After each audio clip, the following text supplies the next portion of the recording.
Jangan lupa subscribe YouTube channel Metro TV News dan jangan lupa nyalakan notifikasinya. Pemirsa, pihak Rizik Syihab dalam gugatan pra-peradilan menilai penyidikan, penetapan tersangka serta penahanan kliennya tidak sah. Lantas pantauan Komisi Kepolisian Nasional atau Kompolnas dalam penanganan kasus ini, bagaimana sikap dari Kompolnas, kita akan bahas bersama Benny Mamoto, Ketua Harian Kompolnas. Selamat sore Pak Benny. Selamat sore. Pak Benny, bagaimana Kompolnas melihat jalannya sidang pra-peradilan di mana kepolisian sebagai pihak termohon di sini? Ya, saya mengikuti kebetulan sejak awal proses penyidikan dan tentunya ketika tahap menaikkan status seseorang menjadi tersangka, ini menjadi poin penting yang perlu kehati-hatian karena kasus ini juga menjadi sorotan publik sampai dengan proses penahanan.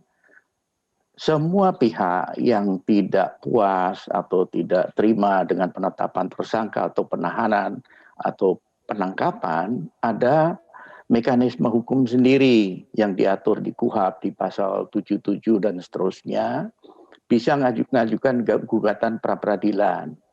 Di sanalah akan diuji nanti keabsahan, apakah sah tidaknya penetapan tersangka, penangkapan, penahanan, itu akan dilakukan secara terbuka dan prosesnya cepat.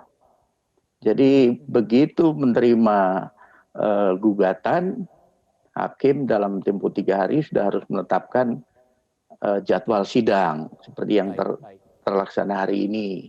Kemudian dalam tempo 7 hari itu sudah harus diputuskan. Jadi proses ini cepat.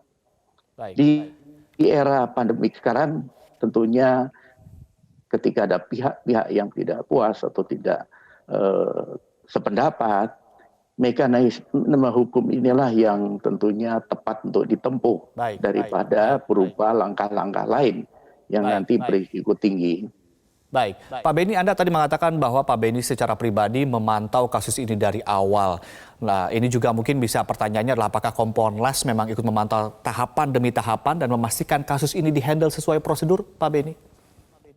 Iya, jadi memang salah satu fungsi kami, fungsi pengawasan eksternal, kami melakukan supervisi terhadap kasus-kasus menonjol yang menjadi atensi publik, untuk memastikan bahwa semua proses itu dilakukan dengan benar sesuai ketentuan yang berlaku.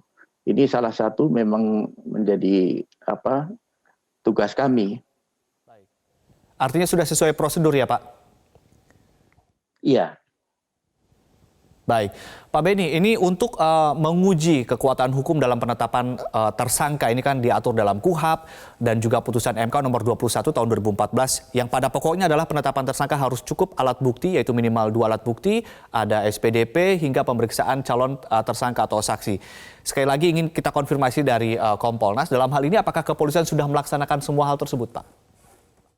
Ya, jadi untuk sampai ke tingkat penyidikan minimal 2 alat bukti harus sudah terpenuhi.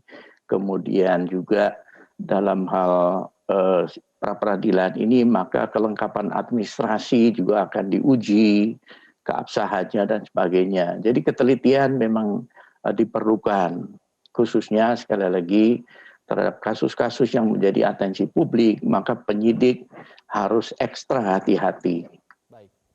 Baik, terakhir Pak Benny, apa catatan Anda pada pihak kepolisian dalam menjawab poin-poin pihak pelapor ini? Pihak penyidik tentunya sudah mempersiapkan semua kelengkapan dan biasanya Biro Hukum atau bagian hukum sudah menyiapkan segala sesuatunya untuk nanti mewakili dari institusi, dari penyidik untuk nanti berargumentasi secara hukum maupun menunjukkan bukti-bukti yang dimiliki oleh penyidik. Dan sekali lagi proses hukum inilah yang menurut kami paling tepat ditempuh. Kita semua tahu apa yang terjadi dengan kasus yang disidik oleh KPK pun ketika ada seseorang ditetapkan tersangka, digugat melalui proses pra-peradilan ini.